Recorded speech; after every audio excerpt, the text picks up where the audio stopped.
Welcome to another video guys. आज मैं एक और स्टोरी को ट्रांसलेट करने जा रहा हूँ और हमेशा की तरह मैं इसे हिंदी में ट्रांसलेट करूँगा।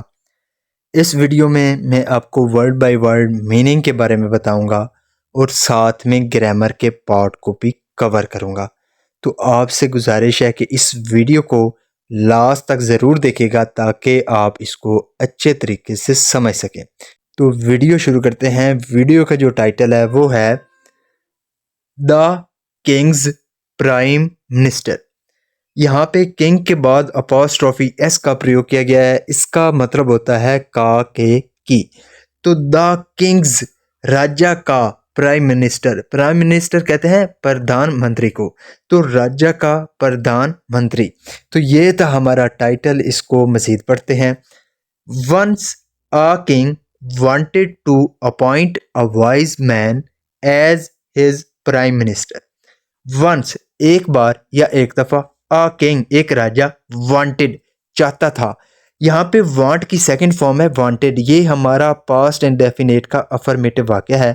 तो एक राजा चाहता था to appoint, अपॉइंट का मतलब होता है किसी को काम पे रखना, तो वो रखना चाहता था a wise man एक बुद्धिमान आदमी को एज हिज प्राइम मिनिस्टर अपने प्रधानमंत्री के रूप में।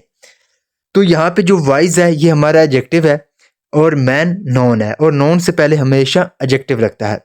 तो इसका क्या मतलब हुआ? Once a king wanted to appoint a wise man as his prime minister. एक बार एक राजा एक बुद्धिमान आदमी को अपने प्रधानमंत्री के रूप में रखना चाहता था। सो इसलिए he made a riddle. Riddle कहते हैं पहली को, तो मेक की सेकंड फॉर्म है मेड। ये भी हमारा पास्ट इंडेफिनिट का अफर्मेटिव वाक्य है। तो उसने क्या किया? एक पहली बनाई। He made an announcement that anybody who could answer the riddle would be his prime minister.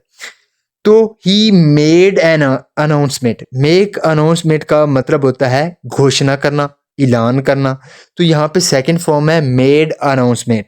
तो ये भी हमारा पास्ट इंडेफिनिट का अफर्मेटिव वाक्य है। तो उसने क्या किया? एक घोषणा की दैट एनीबॉडी कोई भी हु कुड आंसर जो जवाब देगा द रिडल उस पहली का would be his prime minister, तो वो उसका प्रधानमंत्री होगा। द रिडल वॉज डैट जो पहली थी वो क्या थी? A man has a got, कि एक आदमी के पास क्या है? एक गोट है, बकरी है। यहाँ पे जो हैज है ये पास होने के सेंस में है। तो एक आदमी के पास बकरी है, अ लायन एक शेर है, and a bundle of grass और एक जो ग्रेस का बंडल है वो है। The man has to cross a river and take the three to other bank in such a way that no one will eat the other. The man जो आदमी है, हैज टू क्रॉस उसको पार करना है। Cross का मतलब होता है पार करना, और जो हैज टू है इसका अब जो है प्रयोग मजबूरी में करते हैं। तो the man has to cross जो आदमी है उसको पार करना है अ रिवर एक दरिया, एंड टेक द थ्री और तीनों को ले जाना है टू द अदर बैंक दूसरे किनारे, इन सच अ वे इस तरह से ले जाना है that no one will eat the other कि कोई भी दूसरे को ना खा पाए। तो इसका क्या मतलब हुआ कि उसने कहा कि एक आदमी के पास क्या है? एक बकरी है, एक शेर है, और क्या है? बंडल ऑफ ग्रेस है। और आदमी को क्रॉस करना है एक रिवर, और उन तीनों को दूसरे किनारे इस तरह से लेकर जाना है कि कोई भी एक दूसरे को खा ना पाए। Also, only two can go in a boat at one time. Also, only two यानी कि सिर्फ क्या कर सकते हैं? टू कैन गो दो जा सकते हैं। उसने कहा कि एक बार जो नाव है उसमें दो जा सकते हैं, इन अ बोट बोट में, एट अ टाइम एक समय में।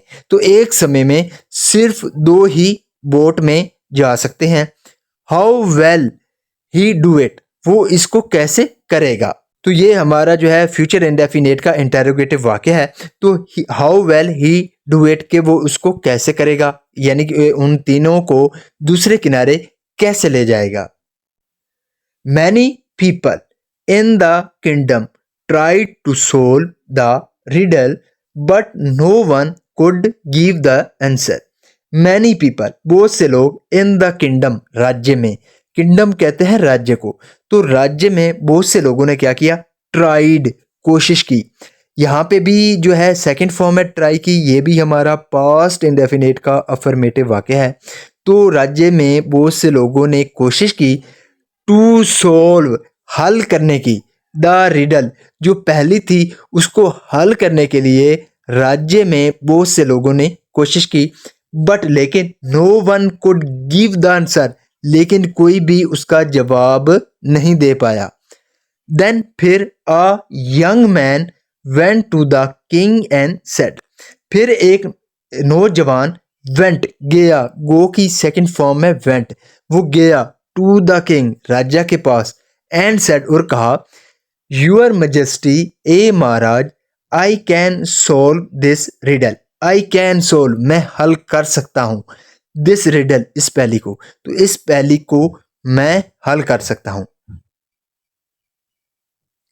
The man will take the goat first, the man जो आदमी है, वेल टेक वो ले जाएगा, यहाँ पे विल के साथ वर्ब की फर्स्ट फॉर्म है, ये हमारा फ्यूचर इंडेफिनेट का अफर्मेटिव वाक्य है, और इस तरह के वाक्य के आखिर पर गा गे गी आता है। तो द मैन वेल टेक जो आदमी है वो ले जाएगा, द गोट फर्स्ट पहले वो बकरी को ले जाएगा, देन फिर he will go to get the lion, फिर वो क्या करेगा, वो जाएगा टू गेट लेने के लिए, द लायन शेर को, फिर वो शेर को लाने के लिए जाएगा।